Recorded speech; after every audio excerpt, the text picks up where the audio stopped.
Hello, everybody. So I have been asked for my opinion on Hulk Hogan passing. It is no big secret that I am a huge wrestling fan.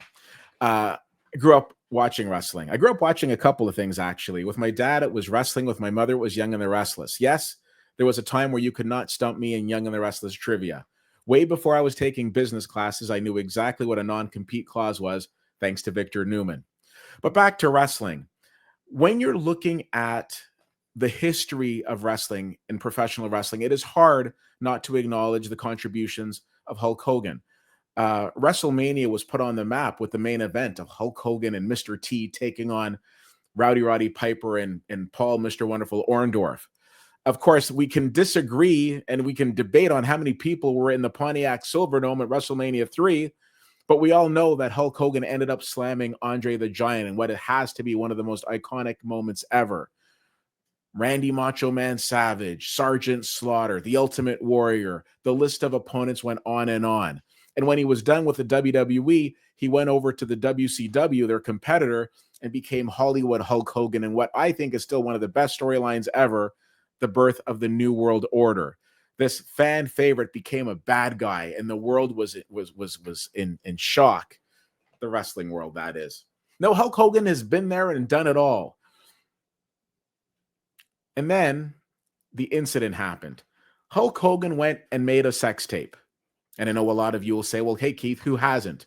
Just seeing if you were listening. Yes, Hulk Hogan went and made a sex tape or was filmed in a sex tape, however you want to put it. But at the end of the said sex tape, he went on a bit of a racial tirade. He was talking about the fact that his daughter, Brooke, was dating a black man. And his words were, paraphrasing ever so slightly, if you're going to get with an N word, at least get with a rich N word. He said a lot of other mean and hateful things as well. At that moment, myself, a wrestling fan since as young as I can remember, felt a lot of things. And if I was to sum up how I felt in one word, it would be betrayed. Betrayed by this person that I looked up to, betrayed by this person who I thought was all about the, eating your pears and your vitamins, sorry, saying your pears and your vitamins and, the blood, the sweat, and the tears. Somebody who was like this wrestling hero for everybody, people who looked like anybody. And that all came shattering down. That word holds, those N-word remarks hold especially painful for me because I think about my parents.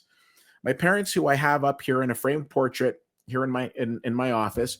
I have it up for a couple of reasons. Number one, because they're my parents and they're both passed and I miss them every day, because they were the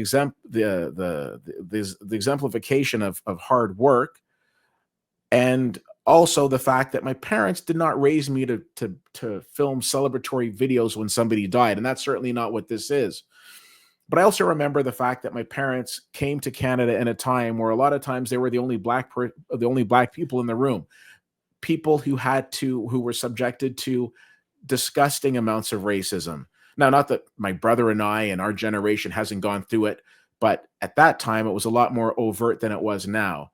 There was not a lot of subtlety to it, whereas back then it was very much in your face, and they still overcame that and had very successful lives. But I think about Hulk Hogan saying that, and it was very, very derogatory, very insulting, very hurtful. Like I said, betrayed is the word that I would use. Now, one of the things you need to understand was Hogan wasn't necessarily apologetic for what he had said.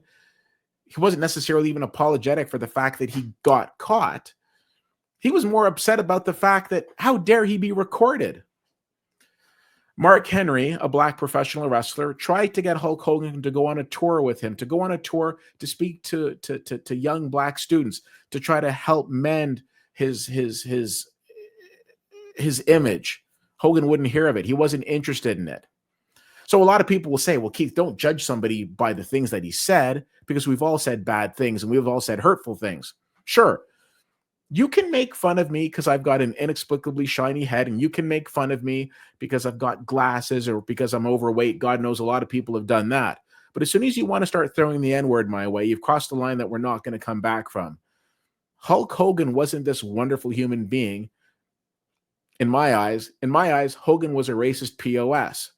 Earlier this year, the WWE signed a multi-billion-dollar deal with the streaming service Netflix, where all of their programming was going to be moving over to Netflix. And as such, they had this big premiere episode.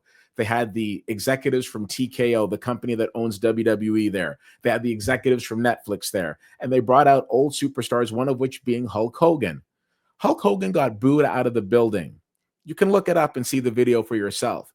People will tell you that he got booed out of the building because he was a Trump supporter or because he was at the Republican National Convention saying nice things about Trump.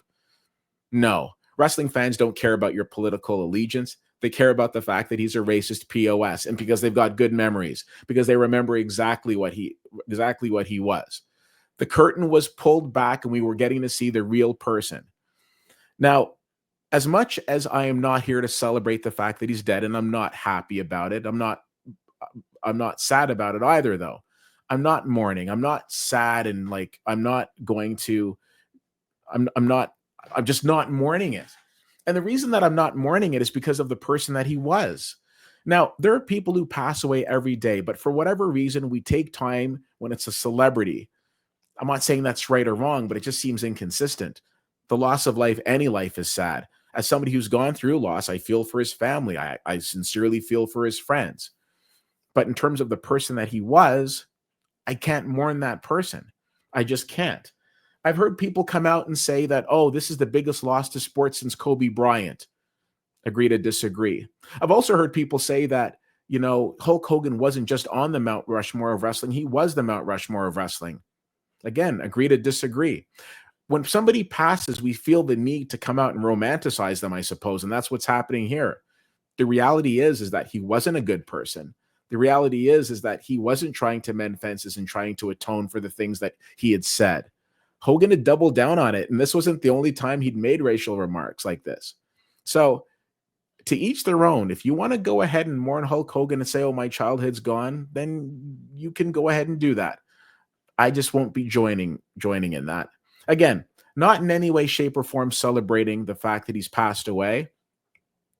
But when I heard the news, I will agree he did a lot for the wrestling business, and the WWE will definitely was definitely at one point was definitely in a better spot having him as part of the roster.